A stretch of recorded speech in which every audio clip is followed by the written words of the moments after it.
Hey there, Sharon Horne-Ellstrom here. Welcome to day 84 of our Get Your Goals annual challenge. We're focusing on mental well-being, mental health, mental area and aspect of the life framework that I use. It's a 9-part life framework to kind of organize my life and set goals and objectives in those different 9 areas. So with this year's challenge, we are spending an entire month on each of those areas and aspects of our life. We did emotional last month, and this month we are doing the area of mental well-being, mental health. So we're starting the goal setting process for our mental well-being, because I want to go through the process each month in each area and aspect of our life, because what we'll see is we have these, I like to set legacy goals, great big lifetime goals, then I break them down into usually 20, 10, 5-year goals, because, I'm getting up there. I'm not going to last maybe more than 20, 30 years. So, unless there's massive marvels in medical science that change in our longevity. And then I break them down into this year's goals. I take this year's goals and break them down into smaller and smaller pieces. And we'll do that as one of the steps of this process. But first, we need to know what we want. What is our current situation with respect to mental well-being, mental health? I'm going to take a sip of coffee and put it down so I can show you the little grid I create for myself, or I've created for myself for today's challenge. It's not really a grid yet, but the first step of the process is to know where we are and then know what we want with respect to our mental health and our mental well-being. So I need to know my current state and my desired state. So I wrote down a couple areas where I want to consider my mental well-being and my mental health. I'm going to sneeze. Sorry about that. Definitely caught a cold before I traveled this trip.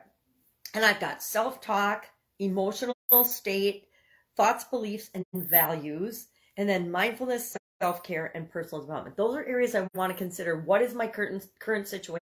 I want to ask myself, where do I think I am right now in those areas? And then what's my desired state? Where do I want to be? Where ideally do I want to be in each of these areas at the end of the year? And so I just made a little grid that lists those things, and it says current and desired, because it allows me to just jot down a couple of notes and a couple of thoughts of where I'm at.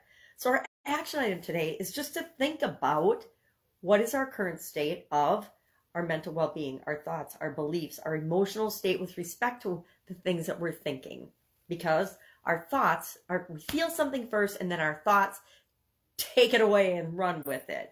So, and the other one, I've talked about this several times, is self-talk. I want to make sure that my self-talk is a cheerleader, not a negative little detractor, which, for a lot of us, it tends to be. And then we've talked about mindfulness, the importance of self-care, and then personal development. So probably the self-talk, emotional states and thoughts, beliefs, and values, those are things that I'm thinking about in my current state.